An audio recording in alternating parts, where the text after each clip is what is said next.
چاہے وہ عوام ہو چاہے وہ حکمران ہو، کوئی بھی اس موت سے بچ نہیں سکتا۔ یہ اتنی بڑی دنیا کی حقیقت ہے، لیکن اللہ رب العزت نے انسان کو اس دنیا کے اندر بھیجا اور انسان کے لیے دونوں راستے جو ہیں وہ واضح کر دیا۔ اب یہ انسان کی مرضی ہے کہ وہ اپنی موت کو کس انداز میں کیا، کیونکہ اسلام نے جو زندگی اور موت کا فلسفہ دیا، اسلام نے زندگی اور موت کا فلسفہ یہ دیا، اسلام کے نزدیک وہ لوگ جو حقائق کو قبول نہیں کرتے وہ زندہ ہو کر کے مردہ ہے، اور جو اللہ رب العزت کے حکم کی تابعداری کرتے ہیں اللہ رب العزت ان کو مرنے کے بعد بھی زندہ کرا دے، وہ مرنے کے بعد بھی زندہ ہے۔ جہاں تک بچوں کا سوال ہے، بچے جو ہیں ان کے بارے میں امام علیہ السلام نے فرمایا کہ جب حضرت اسرائیل علیہ السلام کسی بچے کی روح کو قبض کرتے ہیں، اللہ رب العزت کی بارگاہ میں حاضر ہوتے ہیں، رب کائنات اسرائیل سے پوچھتا ہے اے اسرائیل بتاؤ میرے بندے کو کس حالت میں پایا۔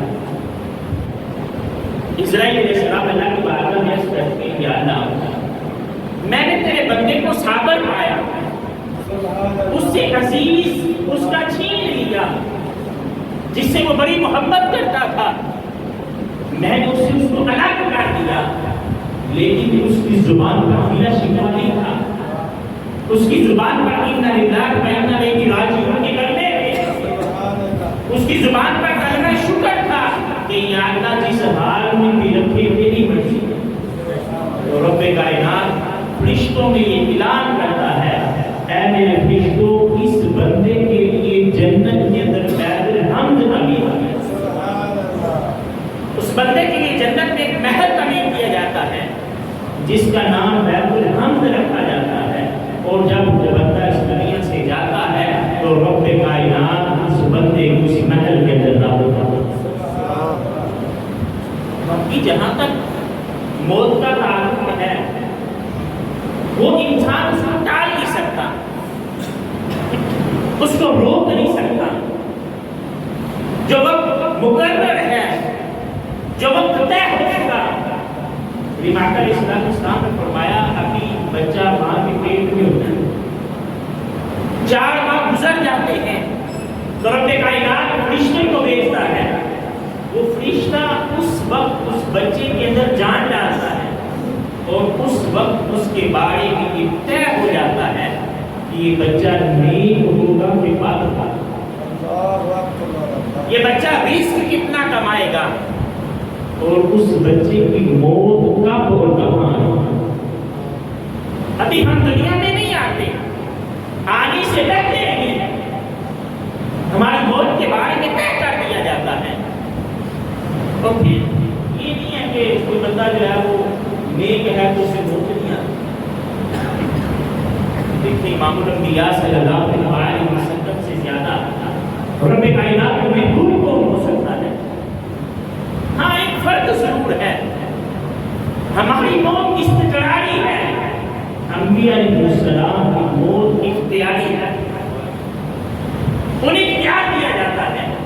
سیدہ عائشہ صدیقہ رضی اللہ تعالیٰ عنہا ہے، آپ فرماتی ہیں کہ امام علیہ السلام نے فرمایا اللہ اپنے انبیاء کو اختیار دیتا ہے، ان سے پوچھا جاتا ہے اگر وہ اللہ سے ملاقات کو پسند کریں تو ان کی روح کو قبض کر لیا۔ حضرت یعقوب علیہ السلام اللہ کے نبی ہوئے، ان کی دوستی حضرت اسرائیل علیہ السلام سے ہوئی۔ اسرائیل علیہ السلام ایک دن حضرت یعقوب علیہ السلام کے پاس آتے ہیں، یعقوب علیہ السلام پوچھتے ہیں اسرائیل بتاؤ کدھر آئے ہو، وقت پورا ہو گیا یا ملاقات مقصود ہے؟ حضرت اسرائیل علیہ السلام اللہ کے نبی یعقوب علیہ السلام سے کہتے ہیں وقت پورا نہیں ہوا، میں تو ملاقات کے لیے آیا ہوں۔ تو حضرت یعقوب علیہ السلام کہنے لگے اے اسرائیل جب میرا وقت پورا ہو جائے تو آنے سے پہلے اپنے قاصد بھیج دے، مجھے آنے سے پہلے پیغام بھیج دینا کہ یعقوب اپنی تیاری کر لے، وقت مکمل ہوا چاہتا ہے۔ وہ وقت آ گیا جب حضرت اسرائیل علیہ السلام کی عمر جو ہے جو لکھی ہوئی تھی وہ پوری ہو گئی۔ حضرت اسرائیل علیہ السلام تشریف لے آئے۔ یعقوب علیہ السلام نے کہا اسرائیل میں نے تو کہا تھا کہ آنے سے پہلے پیغام بھیجنا، میری طرف قاصد بھیجنا۔ تو حضرت اسرائیل علیہ السلام کہنے لگے اے یعقوب علیہ السلام میں نے اپنے قاصد بھیجے تھے، میں نے اپنے قاصد بھیجے تھے۔ حضرت یعقوب علیہ السلام پوچھنے لگے اے اسرائیل آپ کے قاصد کون ہیں؟ حضرت اسرائیل علیہ السلام نے کہا کہ میرا پہلا قاصد سیاہ بالوں کے بعد سفید تھا، سیاہی کے بعد سفیدی آ جاتی ہے، یہ میرا پہلا قاصد ہے۔ انسان کو ہلاک کیا جاتا ہے، انسان کو خبردار کیا جاتا ہے کیا بندے اب جوانی جا رہی ہے، اب بڑھاپے کی طرف ہے قدم، بڑھاپے کے بعد موت ہے۔ کہا اس کے بعد اسرائیل علیہ السلام نے کہا میرا دوسرا قاصد طاقت کے بعد کمزوری ہے، کہ انسان خود میں کمزوری محسوس کرتا ہے۔ ایک وقت ہوتا ہے جب انسان بالغ ہوتا ہے، جب انسان نوجوان ہوتا ہے، جب اس کے پاس طاقت ہوتی ہے، ہر چیز کو مسخر کر دینے کا جذبہ رہتا ہے، لیکن پھر وقت آتا ہے وہ محسوس کرتا ہے طاقت کم ہو گئی ہے، اب یہ کام بھی نہیں میں کر سکتا، اب یہ کام بھی نہیں میں کر سکتا، اب اتنی طاقت بھی نہیں رہی۔ کہا یہ میرا دوسرا قاصد ہے۔ کہنے لگے میں نے پھر تیسرا قاصد بھیجا۔ یعقوب علیہ السلام نے پوچھا آپ کا تیسرا قاصد کون تھا؟ تو کہنے لگے میرا تیسرا قاصد تندرست صحیح کمر کے بعد کمر کا جھک جانا ہے، کہ انسان جب بڑھاپے کی طرف جاتا ہے اس کی کمر جھک جاتی ہے، اس کے لیے لازم ہوتا ہے کہ اے بندے ابھی بھی تیرے پاس وقت ہے، ابھی بھی اللہ کی طرف رجوع کر لے تو تیرا مالک تیرے گناہوں کو نہیں دیکھے گا، تیرا اپنی بارگاہ میں آنا دیکھتے ہوئے تیرے سارے گناہ معاف ہوں۔ حضرت موسیٰ علیہ السلام وقت مکمل ہو گیا، حضرت اسرائیل علیہ السلام تشریف لائے۔ موسیٰ علیہ السلام نے پوچھا کدھر آئے ہو؟ کہا جان نکالنے کے لیے آیا ہوں۔ موسیٰ علیہ السلام نے تھپڑ مارا، اسرائیل علیہ السلام کی آنکھ باہر آ۔ اسرائیل علیہ السلام آنکھ لے کر اللہ رب العزت کی بارگاہ میں حاضر ہوئے۔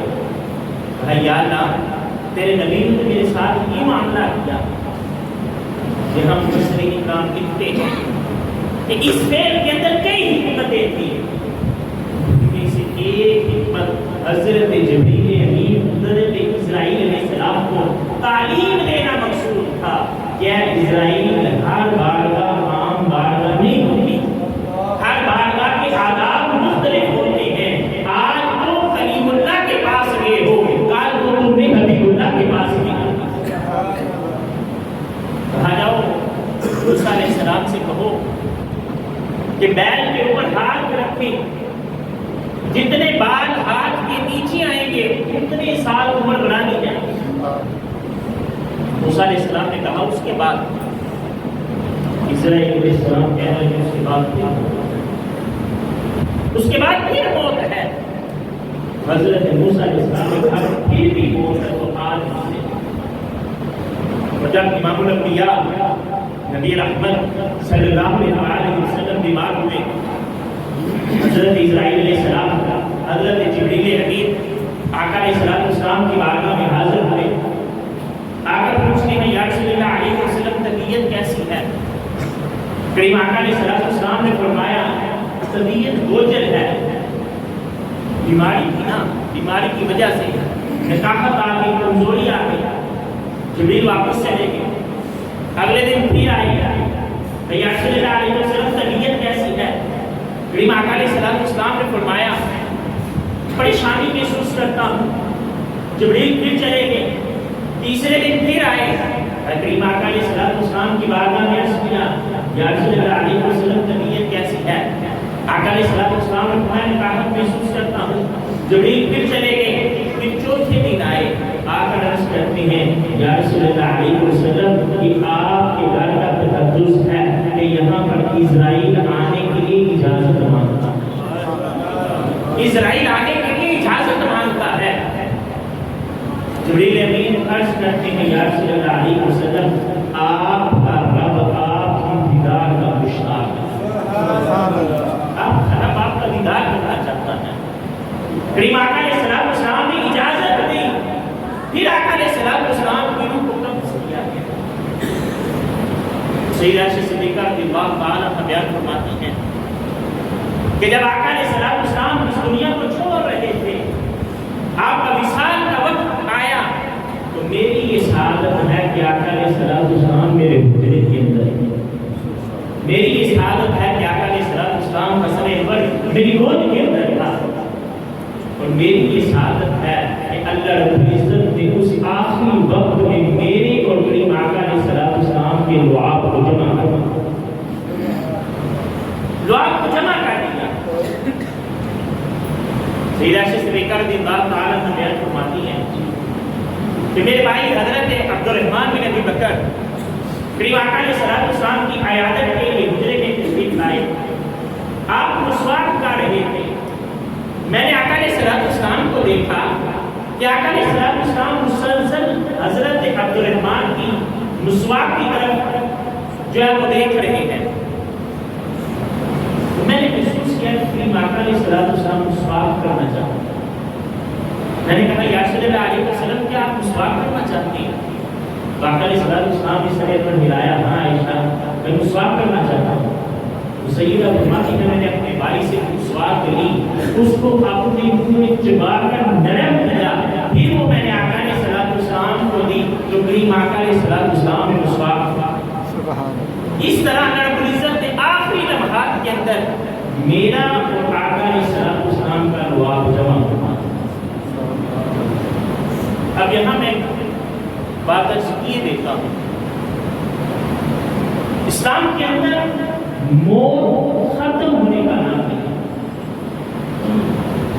موت ختم ہونے کا نام نہیں ہے۔ حضرت اقبال رحمۃ اللہ علیہ نے فرمایا نا، موت کو سمجھے ہیں غافل سمجھے ہیں اختتام زندگی، ہے یہ شام میں زندگی صبح و دماغ میں زندگی۔ کہا یہ زندگی ختم ہونے کا نام موت نہیں ہے، موت ایک دنیا سے دوسری دنیا میں منتقل ہونے کا نام ہے۔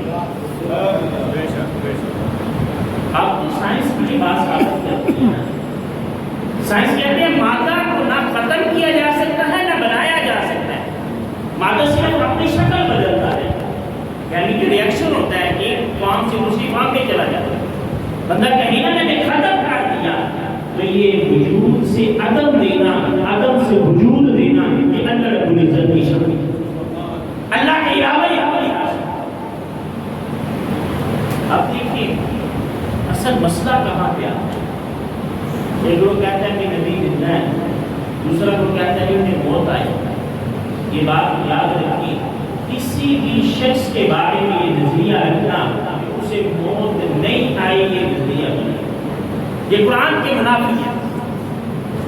موت کا مزہ ہر ایک نے لیا، لیکن اس کے بعد جو اگلی زندگی شروع ہوئی، عالم برزخ ہوئی، اس کی کیفیات بدلی۔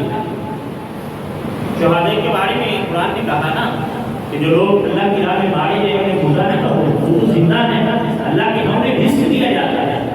اسی طرح کریم آقا علیہ السلام نے اپنے صحابہ سے کہا، اے میرے صحابہ، اللہ رب العزت نے آدم علیہ السلام کو جمعے کے لیے پیدا کیا۔ اللہ نے آدم علیہ السلام کا جو موت تاریخ وہ بھی جمعے کے دن تھے، تو کہا ہے میرے صحابہ جمعے کے دن مجھ پر نسل سے دودھ بڑھا دیا۔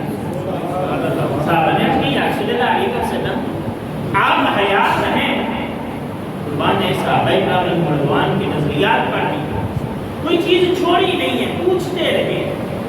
بھائی کریم آقا علیہ السلام ابھی آپ موجود ہیں، ہم درود پڑھتے ہیں، آپ کی بارگاہ میں حاضر ہو کر سلام بھی عرض کرتے ہیں۔ جب آپ کا وصال ہو علیہ السلام نے فرمایا اے میرے صحابہ اللہ فرشتوں کی ڈیوٹی لگائے گا، وہ فرشتے تمہارا درود پڑھنا میری بارگاہ میں پیش کریں گے۔ اور پھر ایک روایت کے اندر یہاں تک ملتا ہے ابراہیم آقا علیہ السلام نے فرمایا جو اہل محبت ہیں ان کا درود میں اپنے کانوں سے سنوں۔ پھر اسی روایت میں ابراہیم آقا علیہ السلام نے فرمایا اللہ رب العزت نے مٹی پر یہ حرام کر دیا ہے، وہ انبیاء کی جسموں کو کچھ نہیں کہتی، انبیاء اپنی قبروں کے اندر زندہ ہوتا ہے۔ اصل جو مسئلہ ہے نا میں سمجھتا ہوں وہ یہ ہے کہ آیا انہیں دنیا کے اندر تصرف حاصل ہوتا ہے کہ نہیں، دنیا میں آ جا سکتے ہیں کہ نہیں، اس زندگی کے تو سارے قائل ہیں، عالم بشر کی زندگی میں تو کوئی شک ہی نہیں کر سکتا، آیا ابراہیم آقا علیہ السلام اس دنیا میں تصرف حاصل ہے کہ نہیں؟ صحیح ہے، صحیح مسلم صحیح بخاری کی روایت ہے ابراہیم آقا علیہ السلام نے فرمایا جس نے خواب میں مجھے دیکھا اس نے مجھے ہی دیکھا، جس نے مجھے دیکھا اس نے مجھے ہی دیکھا، اللہ نے شیطان کو اختیار دیے ہی نہیں ہے کہ وہ میری شکل اختیار کر سکتا، وہ میری شکل میں نہیں آ سکتا۔ ابراہیم آقا علیہ السلام تو آج بھی مواظبے ہیں اپنے غلاموں کو، جو بھی انہیں یاد کرتا ہے آقا علیہ السلام ان پر اپنی عنایات ہیں۔